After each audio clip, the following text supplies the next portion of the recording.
karagdagang kabuhayan. Ito palagi ang naiisip ng ating mga OFW. Kaya naman maging ang mga kapamilya, tutok na rin sa pagdadagdag ng kabuhayan. Ano nga ba ito? Usapang pangkabuhayan sa Bantay OCW, ang boses ng OFW mula po sa GPRS, ang Global Pinoy Remittance and Services. Makakausap natin si Ginoong Henry Gaerlan, ang Franchising and Marketing Manager ng GPRS. Sir, welcome po sa Bantay OCW. Magandang araw po. Oo, bumubulusok ha ang franchising business ng GPRS. Anong sekreto mo?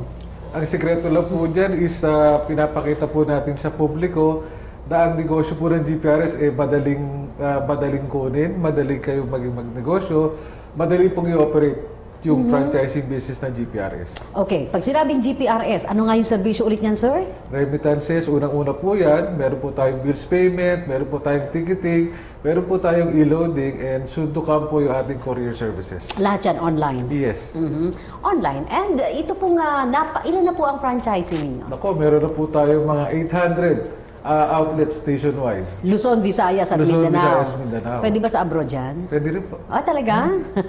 Bibigyan nyo rin kami ng franchise abroad? Pwede rin po yun. Wow, pwede raw. Kasi marami tayong mga residente sa ibahing dagat, sir. Yes. Oo, so posible sa loob at labas ng ating bansa. Opo. Ano mga requirement po ninyo sa franchise? Madali lang po yan. Nung unang-una, punta lang po kayo sa opisina natin, sa ating head office. Mag-fill up lang po kayo ng franchise information sheet. Tapos mag-undergo lang po kayo ng interview with me para po ma-check natin kung you are capable of doing the business. Ano po ba yung idea ninyo sa isang negosyo? Ano po ba yung idea ninyo sa franchising business? After nyan, kung meron na po kayong proposed site para dun sa pagtatayuan po ninyo ng outlet ninyo, i-o-clear na po natin yan. And after that, pag na-aprobahan, then you can start doing the business already. Diyan po sa panimula ng pakikipag-usap sa inyo, Ginoong Gaerlan, hanggang sa makapag-set up siya ng kanyang negosyo, gaano katagal yan? Mabilis lang po yan. Matagal na po isang buwan. Matagal na isang buwan, Yes, Oo. tatagal na po yan. Depende po sa inyo.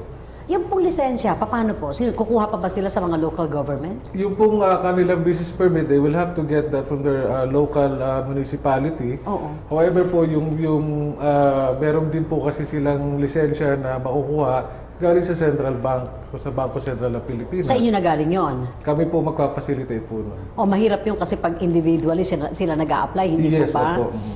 Ano po ang mga advantages na magpa-franchise na lamang sila sa GPRS kaysa magtatayo ng sarili? Tama po. Napakagandang tanong niyan. Ano?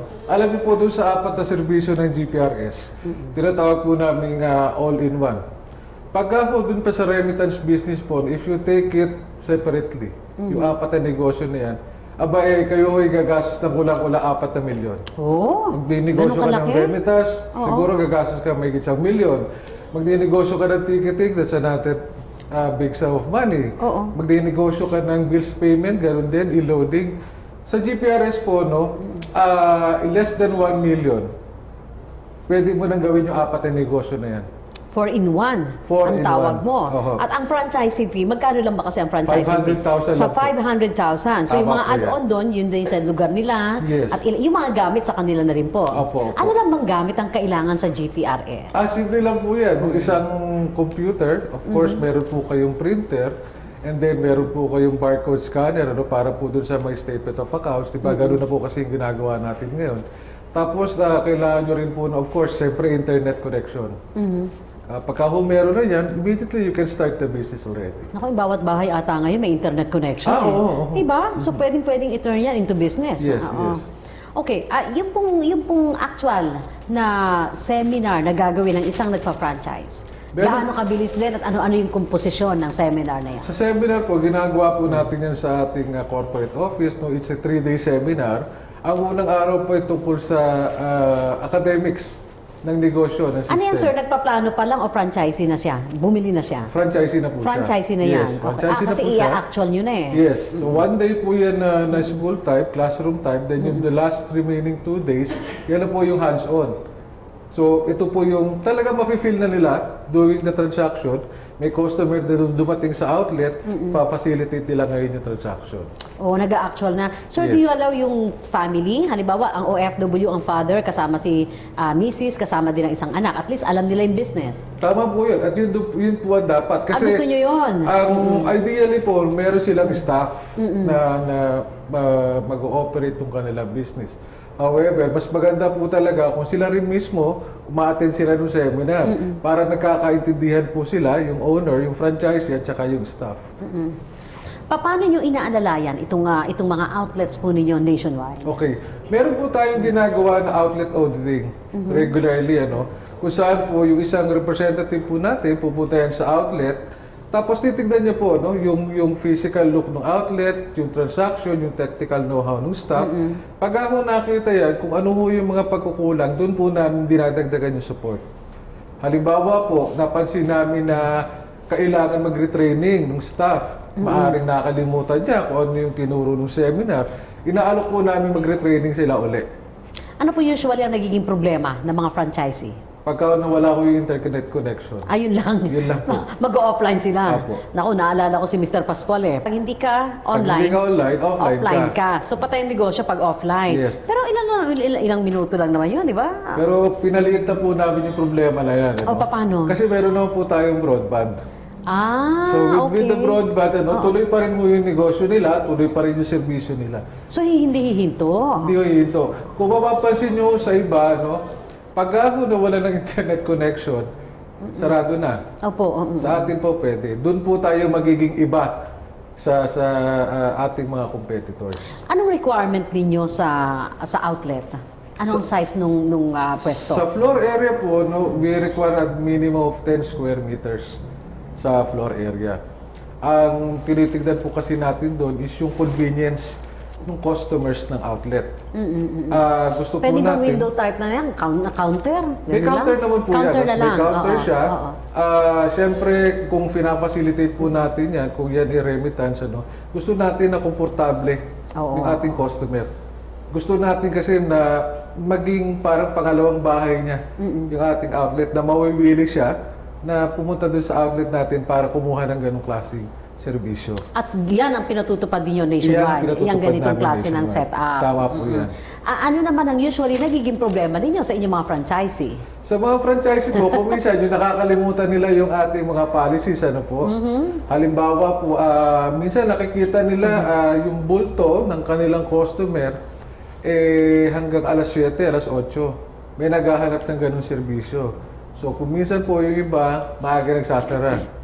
So kami, sinasabi namin, pag nakikita namin yan, na mas maganda po siguro, Mr. Franchisee, i-extend natin yung store hours natin para po ma-accommodate pa rin natin yung ating mga customers. Nag-extend naman po. Yun okay lang yun. Yeah. Manner of payment Banner of sa payment. mga services na yan. Pagka kung mag-franchise sila, they can pay po yung franchise fee sa GPRS account. So, marami po naman tayo. Diretso na accounts. sa Yes. GPRS accounts. Okay. And yung batting average po ng success rate natin in terms of the business. The business, actually, masyadong mataas. Siguro po nabanggit ng ating presidente ng mga nakaraang episode na mababa po kasi ang service charge na sinisingil natin sa ating mga customers. Yun ang laban nyo no? Yun po yung laban. So, siyempre, alam nyo, isang beses lang maramdaman ng customer na mababa tayo. Paulit-ulit na yan. Pabalik na yan. Totoo yan. So yung pabalik-balik na yan, nagdadala pa. Nagdadala pa, of course. Kasi siyempre, doon ka na lang magpadala. O kaya yung kanya kamag-anak sa abroad, sasabihin niya, honey, dito ka na lang magpadala kasi mura dito ang service charge tapos madali pa. Totoo kayo dyan, kasi yun lang naman ang chismisan sa abroad eh. Saan mababa? Tsaka Saan po yan, mababa?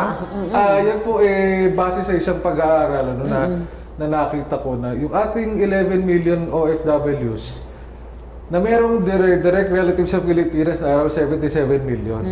Ang kanila palang problema, ang kanilang hinahanap, hindi yung remittance company dito sa Pilipinas. Ang hinahanap nila, yung remittance company na magre-release ng kanilang padala ng madali. Exactly. Sa iba po kasi, base po sa pag-aaral na ginawa natin, ang problema po ng mga relatives dito, napakahirap kunin nung padala sa kanila. Ang daming finifill up pa the forms, ang dami mong ID na kailangan ipakita. Again, dun po sa pag-aaral, ang pangunahing palang inaasahan ng mga relatives ng OFW dito para sa kanilang daily needs yung padala. Pero yung safeguard, nasagot yan ng GPRS. Opo, Oo. yung safeguard po nasagot yan. Wala naman po tayong mga pagkakataon or mga sumbong na natatanggap with regards to security. Hindi po natin problema yun. Sulit ba ang pagninegosyo sa GPRS, Sulit po. Ginoong Garland? Unang-una, hindi pa man din sila nakakapagsimula ng negosyo. Sa isip pa lang nila na ininegosyo nila ang GPRS business, nakatipid na kagad sila eh. Aha. Kung babalikan natin sinabi ko kanina, pag kinuha mo yung 4 na negosyo na yan ng hiwa-hiwalay, close to 4 million ang gagastusin mo. Dito, less than 1 million. So doon pa lang, kung meron kang 4 million, ito lang pala yung investment. So yung remaining amount ng 4 million mo, pwede mo pang gamitin sa iba. Yan, sa kapital na. Sa Usapin pa kapital. lang yan ang kapital. Yes. Yung inisipan na, tested na, Yes. subok na siya, hindi ba? So yun yung bentahan ng Yun yung- pagpa-franchise. yes, yes. Oo. Abay, ano pang hinihintay natin? Ginoong Garland, anyayahan ng ating mga kababayan sa loob at labas ng ating bansa na mayroong business opportunity kasama ng GPRS. Go ahead, sir. Opo, sa ating pong mga kababayan dito sa loob at saka sa labas ng Pilipinas, naanyayahan po kayo na tangkilitin itong alternatibong negosyo para po sa ating lahat. Ito po yung GPRS or Global Pinoy Remittance and Services Incorporated. Ito po ay ginawa ng isang Pilipino para sa mga Pilipino. Maraming salamat. Thank you very much po. Si Ginoong Henry Garland, mga kaibigan, ang Franchising and Marketing Manager ng GPRS. At katulad nga po ng paanyaya, maging ni Ginoong Manny Pascual, ang kanilang Pangulo mula sa Global Pinoy Remittance and Services. Ito na ang pagkakataon ng ating mga kababayang magnegosyo, maghanap buhay, subok na. Para sa ating mga usaping pangkabuhayan dito sa Bantay OCW, ang boses ng OFW.